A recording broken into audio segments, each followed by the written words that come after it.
Good morning, I am Tracy Spence with your newscast. This newscast is brought to you courtesy of BioLife Energy Systems. Come join we live in. Call them at 800-875-5433. USA Credit Repair, the key to beautiful credit. You may call them at 800-786-1330. And the Cruising with the Case Handler, a show on personal injury and immigration, weekdays 8:30 a.m. on Saturdays 7 p.m. and 12 noon on Sundays. Now for the news in details.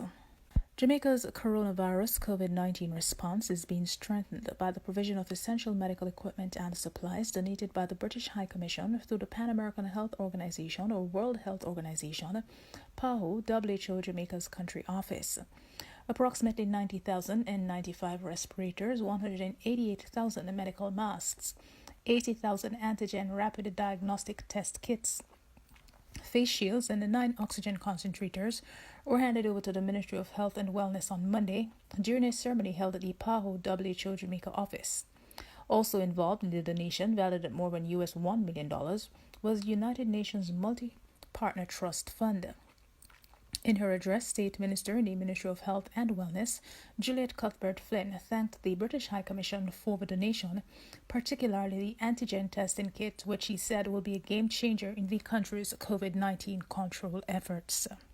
The CARICOM leaders will meet on Thursday to discuss the impact of the COVID-19 pandemic on regional economies. The meeting will be held virtually under the chairmanship of Dr. Ralph Gonsalves, Prime Minister of St. Vincent and the Grenadines.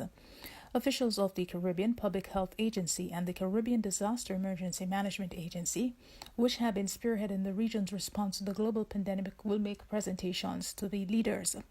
The 15 members of CARICOM have recorded more than 950 deaths and over 42,000 positive cases. The tourism sector, which has been hard hit by the pandemic, will also be a major talking point during the deliberations. Meanwhile, the Economic Commission for Latin America and the Caribbean, ECLAC, says the region must grow at a rate for at least 4% a year and carry out a sharp redistribution of income of up to 3% of GDP annually in order to eliminate poverty by 2030.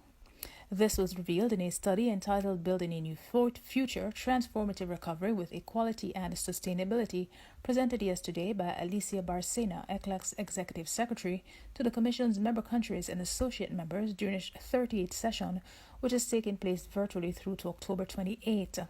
The ECLAC said this growth will only be possible if external constraints on growth are overcome through authentic competitiveness based on the development of nations' human and technological capacities.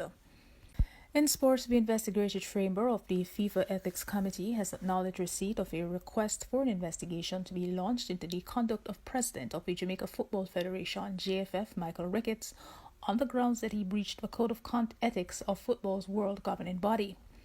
The request of FIFA came out of a default court ruling handed down by the Jamaica Supreme Court on September 8, 2017 against Ricketts, who did not contest the charges laid against him by Mr. Ainsley Lowe 3 years ago. According to the court documents, Lowe had claimed that the JFF boss used derogatory language in reference to him as he challenged for JFF presidency. Ricketts is now waiting for the final hearing on June 8, 2021 to know what damages he will be required to pay Mr. Lowe. And that is it for the news. This newscast came to you courtesy of BioLife Energy Systems. Come join the living. Call them at 800-875-5433. USA Credit Repair, the key to beautiful credit. You may call them at 800-786-1330. And Cruising with the Case Handler, a show on personal injury and immigration, weekdays 8:30 a.m. on Saturdays 7 p.m. and 12 noon on Sundays. On behalf of the news and production team, I am Tracy Spence. Do have a good morning.